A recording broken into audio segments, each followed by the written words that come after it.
Barangay Sampaloc. This is my schedule to duty to water refill, water delivery. You can see this blue rooftop.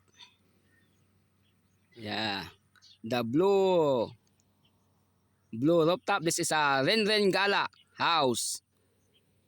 Yan, is a popular in Pantabangan in Rizal, popular vlogger.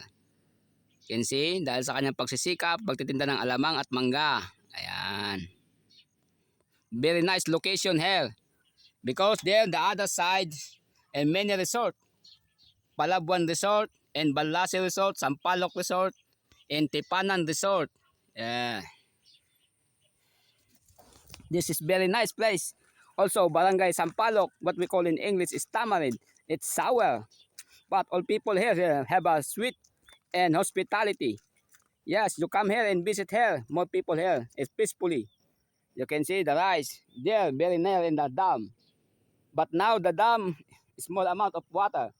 Mahina ang pakawalan ng tubig ngayon dahil kaya mula maliligot malabo ang ilog yan. Tayo. Okay guys, thank you for watching.